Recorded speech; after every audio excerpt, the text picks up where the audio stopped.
Spare me, Great Lord. Chapter 881 Bahasa Indonesia. Bab 881, Tentara Wei Wu.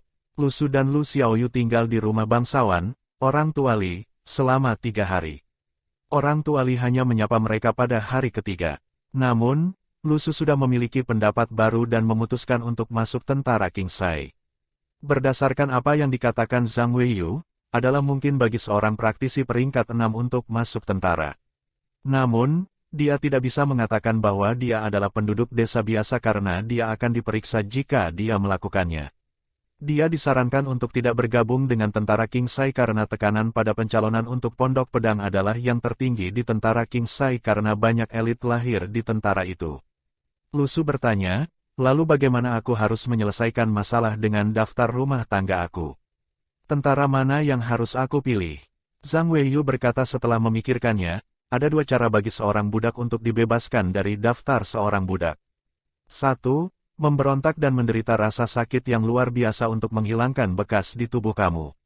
Kedua, ketika pemilik budak meninggal, tingkat keterampilan budak akan berkurang dan dia akan dapat melepaskan diri dari pengekangan tanda tanpa rasa sakit. Dengan hak, kerabat pemilik budak akan mengambil kepemilikan merek tetapi jika pemilik budak tidak memiliki kerabat, tanda itu tidak akan diteruskan. Beberapa budak dibebaskan setelah pemilik budak mereka meninggal. Pada saat yang sama, mereka tidak mau tetap sebagai budak karena mereka telah memperoleh keterampilan tertentu. Kami biasanya memanggil mereka roamers.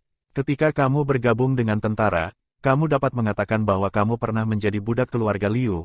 Awalnya ada 4 pemilik budak di kota ini, tetapi keluarga itu meninggal dalam pertempuran dengan tentara bulu hitam 10 tahun yang lalu. Oleh karena itu, banyak budak dibebaskan dan ditinggalkan. Zhang Weiyu memberi nasihat kepada Lu Su untuk membalas budinya. Jadi tentara mana yang harus aku pilih? Tanya Lu Su lagi. Tentara Weiyu terletak di luar kota Yun'an yang berada di utara kota Nangeng. Pasukan ini bukan kekuatan utama perbatasan dan oleh karena itu lebih baik daripada tentara Qingsai dalam hal keselamatan dan keamanan. Kata Zhang Weiyu, jika tentara bulu hitam datang, mereka akan memasuki medan perang setelah tentara Qingsai.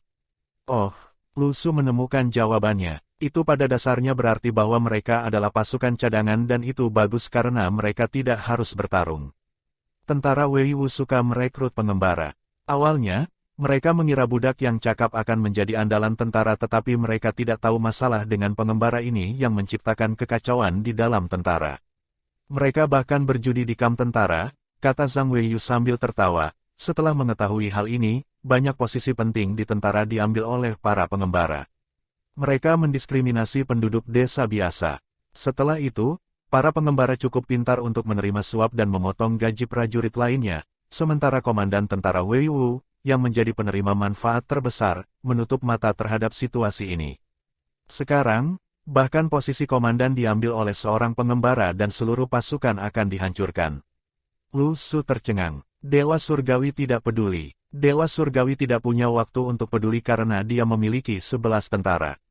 Dia hanya bersedia menghargai aturan langit dan bumi dan karena itu hanya membutuhkan tentara Wei Wu untuk memenangkan pertempuran. Selain itu, tentara Wei Wu memang memenangkan beberapa pertempuran meskipun ada sesuatu yang mencurigakan.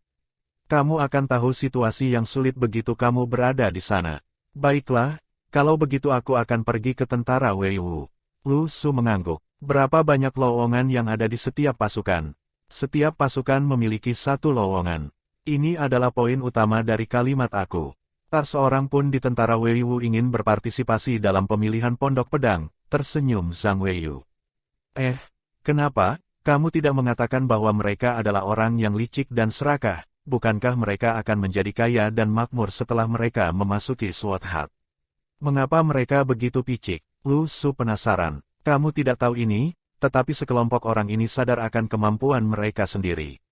Zhang Weiyu tersenyum. Mereka tahu bahwa mereka tidak akan dipilih ke dalam Sword Hat bahkan jika mereka pergi karena, bagaimanapun juga, bagaimana sekelompok pengembara seperti mereka akan cocok dengan kelompok elit dari lusinan tentara. Alih-alih merasa malu setelah kalah dari pasukan lain, mereka lebih suka tetap diam. Lusinan elit ini berasal dari penguasa surga dari semua wilayah dan merupakan musuh sebelum mereka memasuki Sword Hat. Lu Su tidak menyadari bahwa tentara Wei Wu adalah sekelompok elit.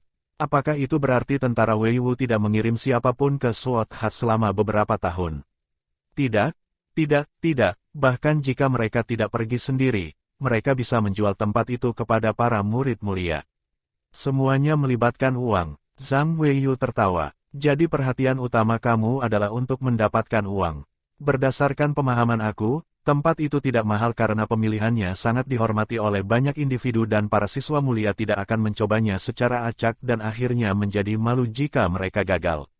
Namun, bagaimana para elit mau dipermalukan? Itulah mengapa mereka akan membunuh lawan dari pihak lain untuk mendapatkan kembali harga diri mereka. Bahkan seorang individu berbakat di bawah penguasa surga utara tidak berhasil dalam lamarannya dan akhirnya membunuh 9 individu berbakat lainnya dengan 9 individu lainnya. Akhirnya, mereka membunuh 9 orang kuat lainnya dan sangat dihargai ketika mereka kembali. Lu Su menemukan jawabannya. Itu menyiratkan bahwa bahkan jika seseorang tidak dipilih, seseorang tidak akan mempermalukan keluarga mereka selama seseorang berhasil membunuh orang lain. Namun, tentang mendapatkan uang, catatan digunakan sehingga dia harus memikirkan cara untuk mendapatkan uang untuk membeli lowongan. Itu bukan masalah besar tapi dia harus memikirkannya. Mengapa orang tidak dipilih meskipun membunuh 9 orang? Lu Su bertanya dengan rasa ingin tahu. Pemilik Sword Hat cukup menarik. Pertandingan pencaksilat hanyalah babak pertama dan masih banyak babak lainnya setelah itu.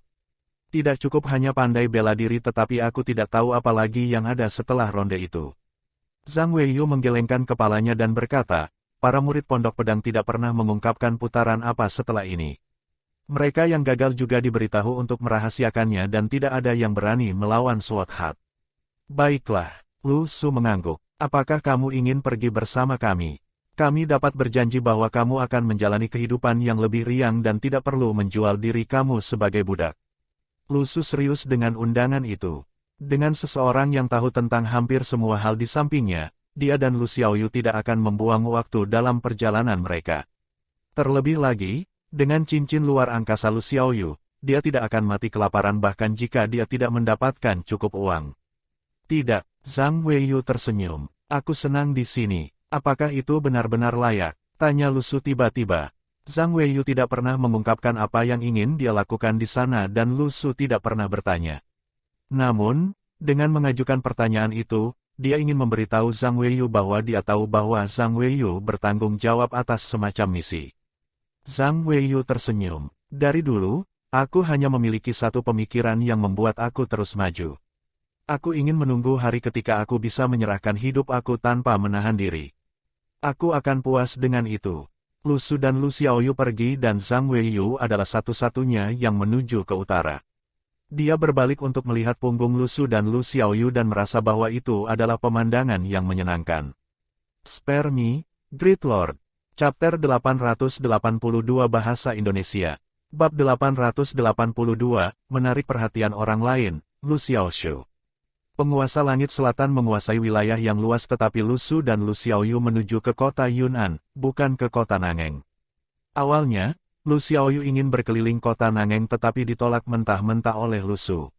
Dia khawatir dia akan bertemu Liu Yizhao di kota Nangeng. Meskipun Lu Su memiliki fitur yang bagus, dia tidak dianggap tampan di bumi. Untuk beberapa alasan, bagaimanapun, dia tampaknya beruntung dalam cinta di dunia ini. Tidak, itu bukan keberuntungan dalam cinta, itu adalah bencana cinta. 3 hari telah berlalu ketika keduanya tiba di kota Yun'an. Benar, dengan Lu Xiaoyu di sekitar, mereka seharusnya melaju dengan kecepatan tinggi tetapi Lu Su melebih-lebihkan indera arah Lu Xiaoyu. Setelah pergi ke bawah tanah, Lu Xiaoyu memberitahu Lu Su bahwa dia sedikit buruk dalam hal arah. Lu Su awalnya bingung karena ini adalah pertama kalinya dia mendengar Lu Xiaoyu mengakui bahwa dia buruk dalam sesuatu. Namun, setelah pergi ke arah yang salah selama 8 kali, Lu Su menghela nafas saat dia berdiri di luar gerbang kota Yun'an. Apa yang kamu maksud dengan kamu memiliki indera arah yang buruk, kamu bahkan tidak memiliki indera arah. Dari kesusahan Lu Xiaoyu, plus 199. Lu Su ingat bagaimana, sebagai seorang anak, Lu Xiaoyu tersesat setelah secara diam-diam melarikan diri dari panti asuhan. Dia menemukan stand telepon dan menelepon Lu Su dan ketika Lu Su bertanya di mana dia berada, dia berkata dia berada di bawah awan. Setelah itu, Lu Xiaoyu ingat jalannya. Mungkin karena kehadiran Lu Su dia bisa mengingat jalannya. Kota Yun'an ramai dengan aktivitas. Lu Su dan Lu Xiaoyu merasa seolah-olah mereka telah memasuki sebuah film. Ada stasiun peristirahatan di sisi gerbang kota dan kuda-kuda sedang beristirahat di sana, tampak seolah-olah mereka sedang melakukan bisnis. Lu Su menghitung catatan di sakunya. Catatan yang dia dapatkan dari menjual hadiah yang dia terima dari keluarga Yu hanya cukup untuk bertahan selama beberapa hari. Kita harus menemukan cara untuk menghasilkan uang, desah Lu Su. Jika aku masuk tentara Wei Wu, kamu harus memiliki modal yang cukup untuk bertahan hidup di kota Yun'an. Kita harus menemukan cara untuk memulai bisnis. Semua akan baik jika dia bisa mengambil Seal of Lens karena apapun dari Seal of Lens bisa dijual. Namun, dia tidak hanya tidak dapat menggunakan Seal of Lens, tetapi dia juga tidak dapat mengeluarkannya.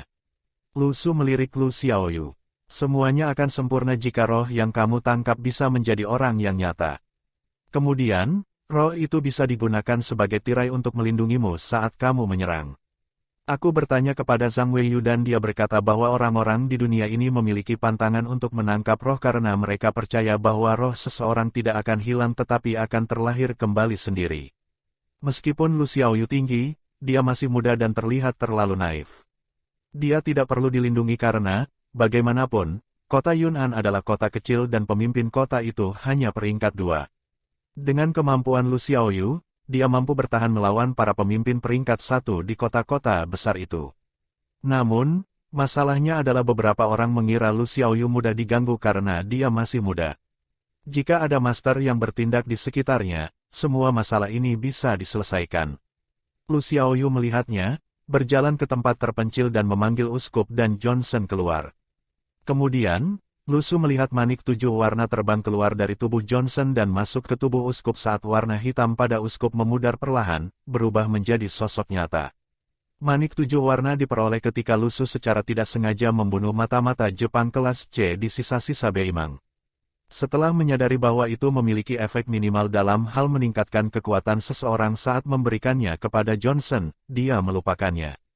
Lu Su tertegun sejenak, jadi manik 7 warna itu benar-benar bisa membuat seseorang berubah menjadi sosok nyata, bukan hitam.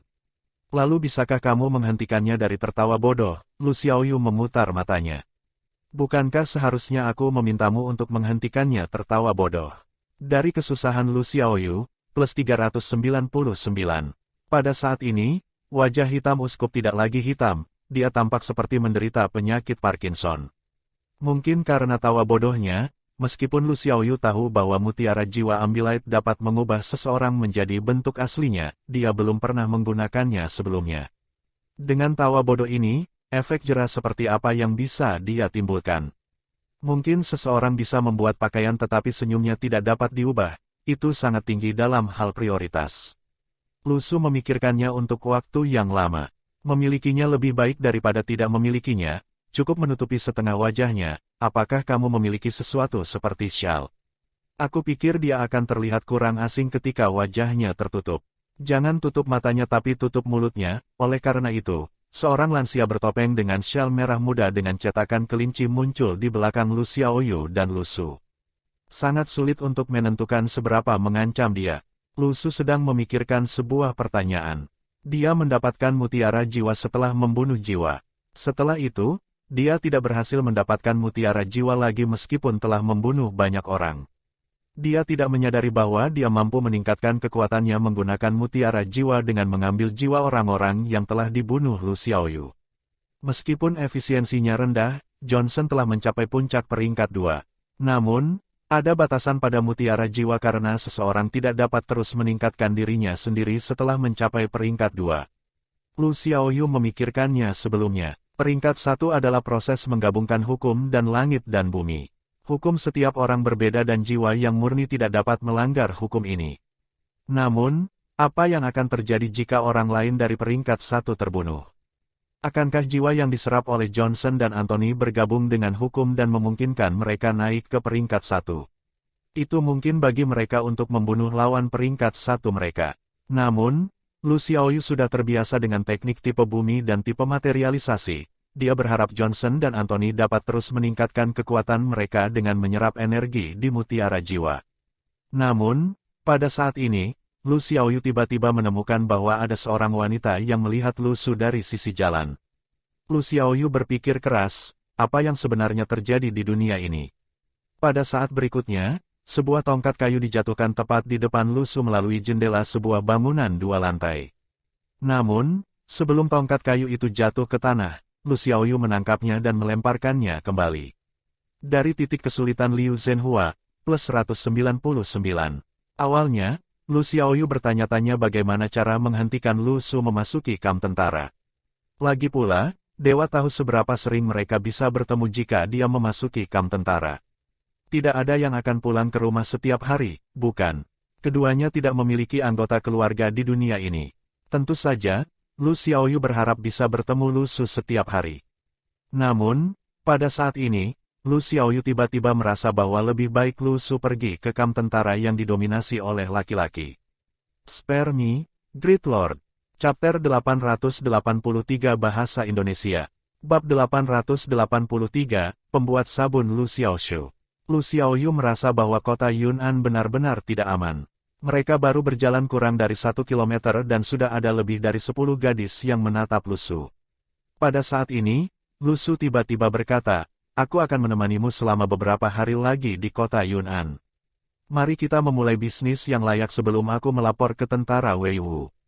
Aku dapat mengambil kesempatan ini untuk menjelajahi kota dan membiasakan diri dengan dunia ini, jadi, pergilah ke tentara Wei Wu sekarang," kata Lu Xiaoyu dengan tenang. Lu Su tercengang. Dari kesusahan Lu Su, plus 666. Namun, Lu Su tidak bisa pergi ke pasukan Wei Wu sekarang. Dia harus menyelesaikan hal-hal di kota terlebih dahulu. Lu Su tiba-tiba bertanya, "Aku telah mengamati dengan cermat dan memperhatikan bahwa Zhang Weiyu mencuci pakaiannya dengan sejenis daun tanaman.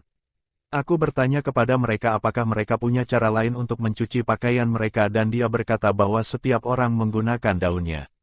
Oleh karena itu, aku tidak berpikir ada sabun di dunia ini. Pembuatan sabun sebenarnya cukup mudah. Lu Su telah menemukan pembuatan sabun di masa lalu. Rupanya, seseorang secara tidak sengaja menjatuhkan minyak ke dalam arang yang padam dan membawanya keluar dengan tangannya karena takut campuran itu akan menyebabkan kebakaran. Kemudian, dia menyadari bahwa tangannya sangat bersih setelah dia mencucinya. Kadang-kadang, kebetulan tidak diperlukan karena bahkan tanpa kebetulan ini, para ilmuwan akan menemukan cara membuat sabun sambil meneliti unsur-unsur kimia. Namun, itu adalah cerita yang berbeda di dunia ini. Pertama, sangat sedikit orang yang belajar kimia. Kedua, kebetulan seperti itu belum terjadi. Lu Su senang dengan idenya tetapi Lu Xiaoyu tercengang. "Kamu mencoba membuat sabun dari ketiadaan."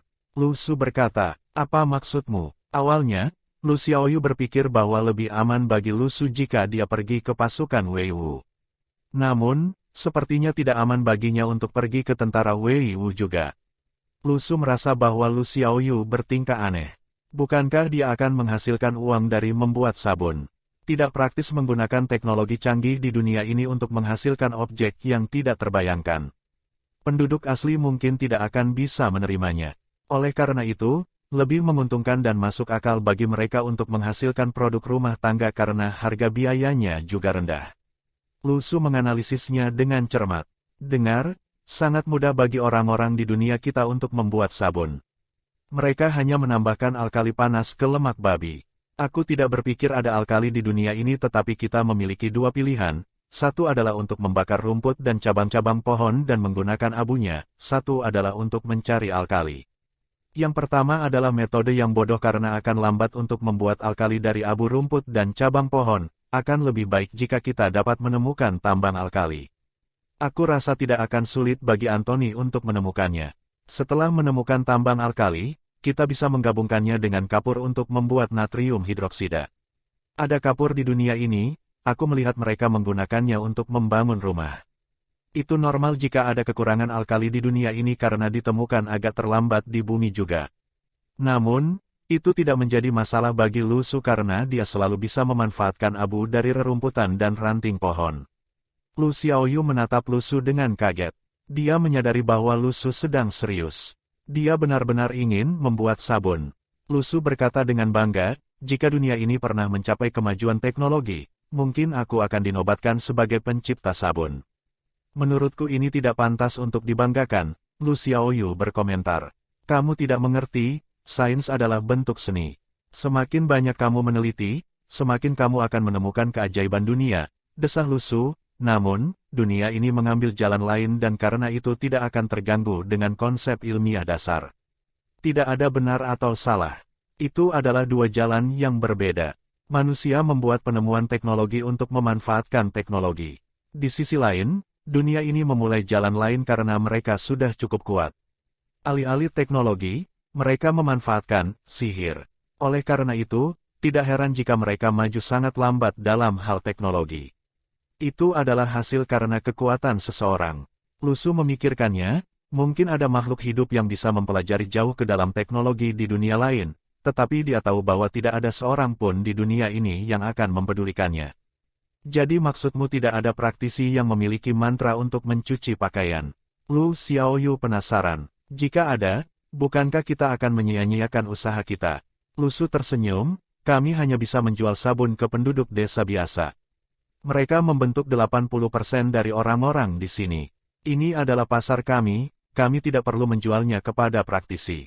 Betul sekali. Lu Xiaoyu tiba-tiba merasa sedih, Lu Su hendak membuat sabun. Dan dia mengklaim bahwa dia akan menjadi penemu sabun, betapa tidak tahu malunya. Lu Su tiba-tiba menjadi bersemangat saat memikirkan ide ini, kurasa kita tidak punya cukup uang untuk menginap 2 malam di hostel. Apakah kamu memiliki sesuatu yang bisa kami jual untuk mendapatkan uang?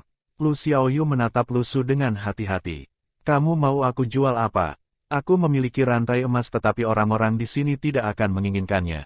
Itu membuat mereka pusing. Emas menjadi sesuatu yang tidak berguna di dunia ini. Lu Su memikirkannya, ada yang lain, dan ikat pinggang yang aku belikan untukmu. Namun, orang-orang di sini memakai celana yang berbeda dari dunia kita.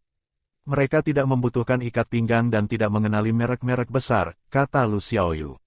Pada saat ini, penjual manisan buah lewat. Batang-batang manisan buah-buahan merah dimasukkan ke dalam wadah tongkat oleh penjual dan sekelompok anak-anak mengikutinya. Lu Su tersenyum pada Lu Xiaoyu dan bertanya, apakah kamu mau?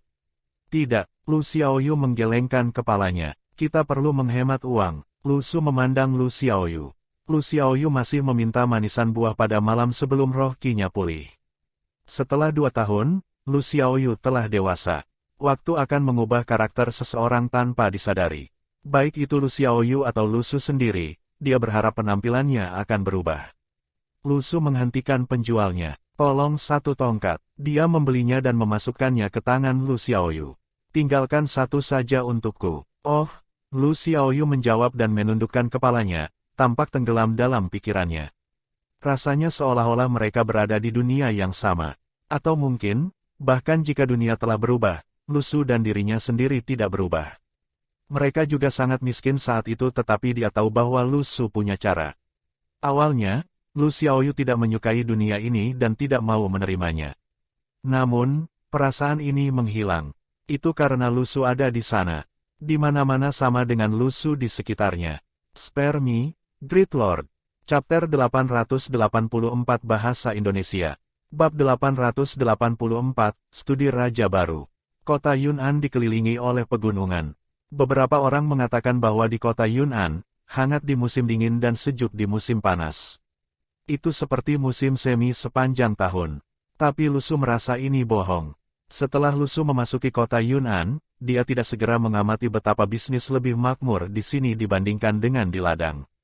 Sebaliknya, dia fokus pada pertahanan di sini. Dia dengan santai melihat sekeliling dan melihat tentara dari tentara Wei Wu dengan malas bersandar di dinding saat mereka mengobrol. Ada juga tentara di pintu masuk. Pada awalnya, Lu Su khawatir apakah mereka akan memerlukan dokumen resmi untuk memasuki kota. Tapi para prajurit sibuk mengobrol. Mereka bahkan tidak melihat Lu Su dan Lu Xiaoyu. Selanjutnya, Lu Su merasa bahwa pasukan ini sangat miskin. Tentara King Sai yang dia lihat di ladang tidak ditundukkan dengan paksa. Kuda mereka memiliki kualitas terbaik. Dia bisa melihat bahwa mereka merawat armor merah mereka dengan baik. Tapi tentara Wei Wu berbeda. Lu Su merasa senjata mereka terlihat berkarat. Mereka jelas bukan senjata magis. Mereka bahkan mungkin tidak sebagus senjata biasa. Komandan tentara Wei Wu juga adalah kepala kota Yun'an. Seorang budak telah menjadi kepala kota. Lu Su yakin bahwa mereka telah menggunakan cara lain. Tapi bisakah pasukan ini memenangkan pertempuran? Dia tidak tahu bagaimana mereka selamat dari beberapa pertempuran terakhir. Lu Su tiba-tiba merasa bahwa Raja para Dewa dan penguasa surga memperlakukan orang-orang ini seperti domba. Mereka bahkan tidak bisa dianggap sebagai pemilik peternakan. Mereka tidak peduli bagaimana domba yang mereka pelihara akan tumbuh. Ada saat-saat ketika Lu Su merenung. Setelah individu tumbuh terlalu kuat, akankah mereka tanpa sadar melihat orang-orang ini sebagai semut? Dikatakan bahwa tindakan membebaskan hewan tawanan tidak ada gunanya, karena kamu tidak tahu apakah ikan atau loah yang kamu bebaskan itu baik atau jahat.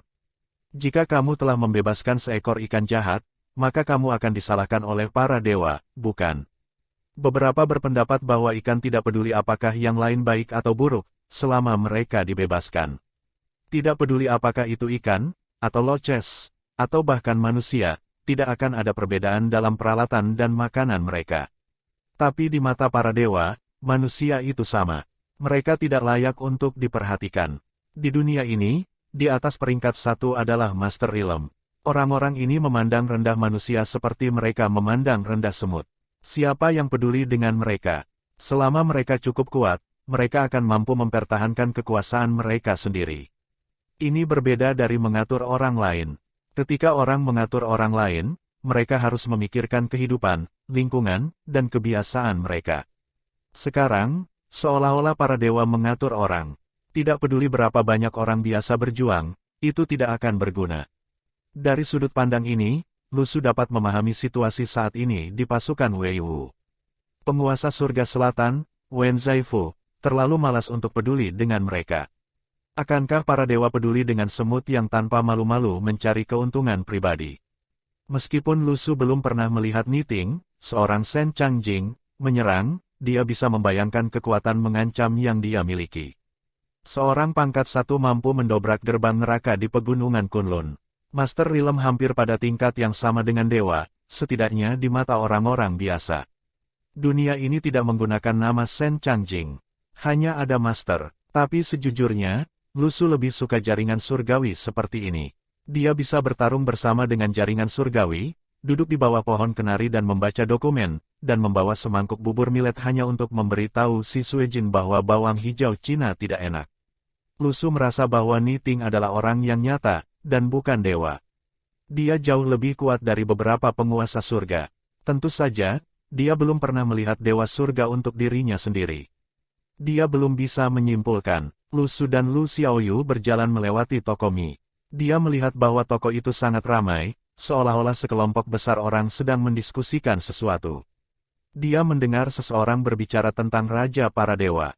Lu Su dan Lu Xiaoyu saling berpandangan. Kemudian, mereka masuk. Seorang pelayan menyambut mereka. Apakah kamu ingin duduk di lantai 2 atau lantai pertama? Lantai pertama. Lu Su melihat menu yang tergantung di dinding. Tolong 2 mangkuk mie daging sapi. Tentu, pelayan itu membawa Lu Su dan Lu Xiaoyu ke sudut. Lu Su melirik sekelompok orang. Seseorang telah berbicara tentang Raja Dewa lagi. Dia berkata kepada Lu Xiaoyu, pergi dan duduklah di sana dulu. Aku akan mendengarkan apa yang mereka katakan.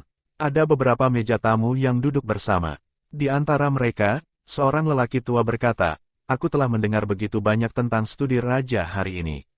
Pendapat kamu telah memperluas wawasan aku. Ketika Lu Su mendengar tentang ini, dia sedikit muak. Studi Raja, apakah Raja Dewa yang lama menciptakan profesi baru?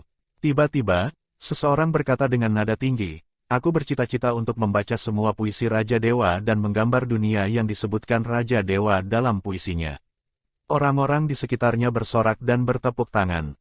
Lu Su tercengang. Apakah mereka ahli dalam studi Raja? Mereka seperti maniak. Tapi itu bisa dimengerti. Untuk dunia seperti ini di mana budaya kurang, Raja Dewa Lama menciptakan 99% dari item budaya di sini.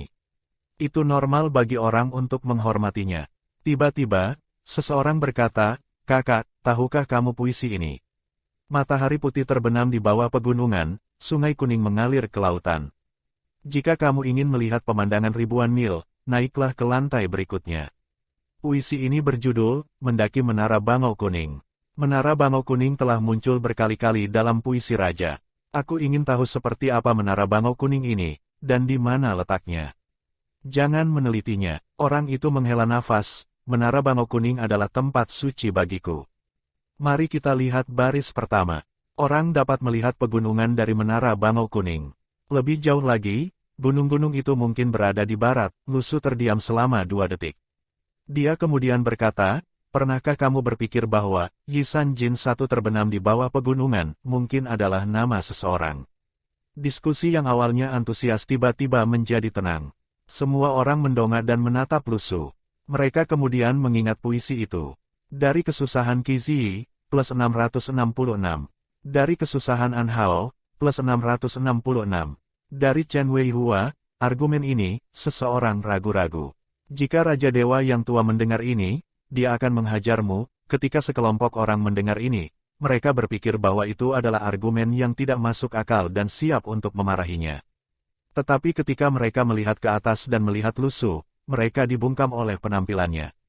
Bahkan nada mereka tidak sekuat sebelumnya. Tiba-tiba, seseorang berkata, tapi ini bisa menjadi perspektif baru, bahkan Lusu tercengang. Apakah seseorang benar-benar percaya padanya? Mereka menatap Lusu lagi. Apakah kamu punya pendapat lain? Lusu terdiam selama 2 detik. Apakah menurut kamu kalimat, kemana perginya wajah orang ke-1, mengkritik orang karena tidak tahu malu? Para ahli dalam studi raja merenungkan dalam-dalam lagi. Dari kesusahan Qizhi, plus 666. Dari, Lusu tidak tahu bahwa dia secara tidak sengaja telah menciptakan aliran pemikiran non-konvensional di studi raja. Ada sangat sedikit dari orang-orang seperti itu, tetapi mereka masih ada. Catatan kaki, bab 884 catatan kaki 1 ini disarikan dari baris pertama puisi itu. Artinya, Matahari Sun bab 884 catatan kaki 2 dalam puisi aslinya, wajah orang mengacu pada wajah perempuan. Spare me, Great Lord. Chapter 885 Bahasa Indonesia. Bab 885, semua sesuai rutin. Sekelompok orang memulai diskusi panas. Mereka bahkan mengundang Lusu ke diskusi mereka di sore hari. Mereka bertanya di mana Lusu tinggal. Lusu berkata bahwa ini adalah pertama kalinya dia datang ke sini, dan tidak punya tempat tinggal. Segera, seseorang mengatakan bahwa mereka memiliki tempat tinggal di sini. Mereka ingin melakukan pembicaraan larut malam. Lusu terdiam. Dia memutuskan untuk menolaknya. Dia masih membutuhkan tempat sendiri untuk membuat sabun, dan tidak ingin orang lain tahu tentang tempat rahasia ini. Orang-orang di dunia ini tidak terlalu menekankan rahasia perdagangan, tetapi Lusu masih merasa bahwa itu penting. Lusu memahami sifat manusia dengan sangat baik. Saat itu, ketika dia menjual telur, ada orang yang bertanya bumbu apa yang dia gunakan. Ketika mereka melakukan penelitian dan menjual telur di sampingnya, Paman Li telah mengusir mereka. Beberapa orang itu keji. Begitu orang lain mengetahui bahwa kamu menghasilkan uang, mereka akan menggunakan metode yang sama untuk menghasilkan uang. Mereka bahkan akan memikirkan cara untuk mengganggu bisnis kamu. Mereka bahkan tidak berpikir untuk membuat produk baru. Karena itu, Lusu khawatir. Bagaimana jika seseorang menemukan metodenya untuk memproduksi sabun? Lusu tidak ingin memukuli orang tepat setelah dia datang ke sini. Ada manfaat menjadi seorang praktisi. Mereka harus cukup kuat untuk mencuri bisnis darinya. Jika seseorang mencoba mencuri bisnisnya, dia akan membuat Anthony, Johnson, dan uskup berbicara kepada mereka tentang masalah menjaga pasar tetap sehat. Tapi Lusu setuju untuk menghadiri sesi diskusi di sore hari. Dia akan tepat waktu. Dia kembali ke tempat Lu Xiaoyu duduk. Lu Xiaoyu meliriknya. Apa yang layak didiskusikan dengan mereka? Lusu dengan riang berkata, aku harus berintegrasi dengan mereka sebelum aku dapat menjual sabun aku. Lagi pula, kita tidak akrab dengan orang-orang di sini. Kita perlu masuk dari suatu tempat. Selanjutnya, aku menyadari bahwa orang-orang di sekitar mereka suka mendengarkan ketika mereka berdiskusi. Mereka akan menjadi iklan hidup kita di masa depan. Hari ini, kami akan mulai menjual sabun. Tiba-tiba, Lusu melihat semangkuk mie-nya. Mana daging sapinya? Apakah tidak ada daging sapi di mie daging sapi? Pelayan, kemari. Pelayan berjalan dengan kain putih di tangannya. Apa yang salah? Apakah kokimu bernama Beef? Lusu tetap tenang saat dia bertanya. Tidak, pelayan itu terkejut. Koki kami tidak disebut daging sapi. Apa yang salah? Di mana daging sapi di mie daging sapi aku? Lusu tidak senang. Pelayan itu tercengang. Daging sapi itu dimakan oleh wanita di sampingmu. Lu Su terdiam. Dari kesusahan Lu Su, plus 199. Lu Su memandang Lu Xiaoyu. Dia telah menebak awalnya, tetapi dia tidak menebak akhirnya. Pada saat itu, beberapa tentara dari tentara Wei Wu masuk. Mereka dengan kikuk mengenakan baju besi di tubuh mereka, dan helm mereka dipegang dengan longgar di tangan mereka. Mereka tampak seperti rif tentara. Lu Su diam-diam mengamati mereka.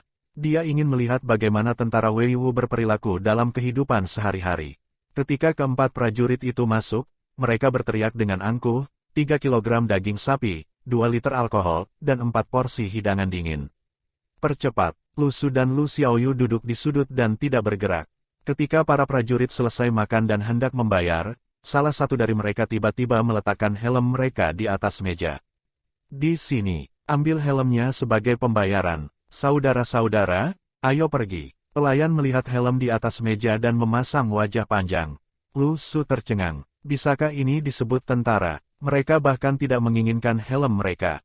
Lu Su diam-diam menarik pelayan ke samping. Apakah helm ini bernilai uang? Bisakah helm ini menyelesaikan tagihan? Tagihan apa yang bisa mereka selesaikan? Pelayan tidak tahu apakah harus tertawa atau menangis. Aku akan mengirim seseorang untuk mengembalikan helm ke tentara Wei Wu di sore hari. Ini adalah bahan tentara rahasia. Kita mungkin akan mati. Semuanya berjalan sesuai rutinitas. Lu Su menghela nafas dengan emosi. Tapi tentara semacam ini cukup cocok untuknya. Dia tidak ingin berperang untuk mengumpulkan prestasi. Dia hanya perlu memenuhi syarat untuk SWAT Hat. Dengan tentara seperti ini, dia tidak perlu panik. Ayo pergi. Lu Su berdiri. Kami masih memiliki hal-hal yang harus dilakukan. Tentara Wei Wu tampaknya tidak terlalu kaya. Zhang Weiyu mengatakan bahwa mereka tidak memiliki banyak perbekalan dan dana untuk pasukan. Tentara Qingsai kaya karena kota Nangeng relatif makmur dan memiliki tanah yang subur. Di sisi lain, kota Yun'an bukanlah kota yang penting. Mereka juga tidak memiliki produk khusus. Pengusaha tidak suka datang ke kota Yun'an. Namun, semakin miskin suatu tempat, semakin sering terjadi konflik untuk melakukan tindakan yang meragukan. Dikatakan bahwa beberapa murid pondok pedang telah mengambil posisi di tentara Wei Wu, tetapi mengajukan permohonan untuk dipindahkan setelah kurang dari 2 bulan. Mereka tidak tahan dengan pasukan seperti itu. Tak perlu dikatakan, Lu Su menemukan bahwa semua orang sangat memikirkan SWAT Hat. Lu Su ingin melihat SWAT Hat lebih lagi sekarang. Dia bertanya kepada pelayan dan mengetahui bahwa tentara Wei Wu merekrut tentara setiap 3 bulan. Wajib militer berikutnya akan lebih dari sebulan. Tapi tidak peduli seberapa baik mereka, tentara Wei Wu tidak pernah terisi penuh. Saat Lu Su meninggalkan toko, dia bahkan bertanya kepada pelayan. Apakah tentara Wei Wu biasanya bertarung? Ya, kenapa tidak? Pelayan itu berkata dengan jijik. Ada banyak bandit di pegunungan. Mereka bertengkar setiap hari. Pelayan dengan cepat melirik Lu Su. Lu Su tertawa. Seperti yang diharapkan, ada sesuatu yang mencurigakan. Pasti akan ada bandit di dunia seperti ini. Tapi dari mana para bandit itu berasal? Kebanyakan dari mereka adalah mantan budak yang kehilangan pemilik budak mereka. Tentara Wei Wu sendiri dibentuk oleh mantan budak. Tidak masuk akal jika ini tidak ada hubungannya satu sama lain. Ini adalah lingkaran setan. Ini bukan kota yang penting, dan ada bandit di pegunungan. Jika pedagang mau berbisnis di sini, mereka akan gila. Semakin banyak orang yang datang, semakin miskin mereka. Semakin miskin mereka, semakin jahat mereka nantinya. Lu Su berpegangan pada pelayan. Bolehkah aku bertanya satu pertanyaan lagi? Apakah pedagang datang ke sini? Pelayan itu tercengang. Ya, tapi tidak banyak. Hanya 2 karavan dagang utama yang datang ke sini. Mereka memiliki 2 budak peringkat 2. Jadi, para bandit tidak berani memprovokasi mereka. Lu Su menghela nafas. Ada pedagang di sini, yang berarti dia bisa menjual sabunnya di daerah lain yang jauh. Selama kelembapannya terkontrol, sangat nyaman untuk mengangkut sabun. Dia bertanya dengan rasa ingin tahu, jam berapa karavan dagang akan datang. Mereka ada di timur kota. Pelayan itu berkata, tapi hati-hati. Pemilik budak wanita memiliki temperamen yang aneh. Lu Su berterima kasih kepada pelayan dan membawa Lu Xiaoyu ke timur kota. Lu Xiaoyu menatapnya dengan rasa ingin tahu. Apakah kamu sudah memikirkan apa yang akan kita lakukan? Kami akan menipu mereka, kata Lu Su, penuh percaya diri. Dia memiliki senyum misterius di wajahnya. Ini adalah pertama kalinya dia serius menjalankan rencana. Keluar, keluar, apa aku mengizinkanmu masuk? Seorang budak yang kuat mencoba mendorong Lu Su keluar. Lu Su tidak senang. Aku punya bisnis yang ingin aku bicarakan denganmu. Aku dapat meyakinkan kamu bahwa setelah kamu mendengar ini, kamu akan kagum. Tunggu, berhenti mendorongku. Aku bilang, berhenti. Lu Xiaoyu tertawa di samping sampai matanya menjadi bulan sabit. Di bumi, Lu Su telah menjadi sinonim untuk maha kuasa. Selama Lu Su ada, sepertinya tidak ada yang tidak mungkin. Sangat menarik melihat Lu Su dipermalukan di dunia ini.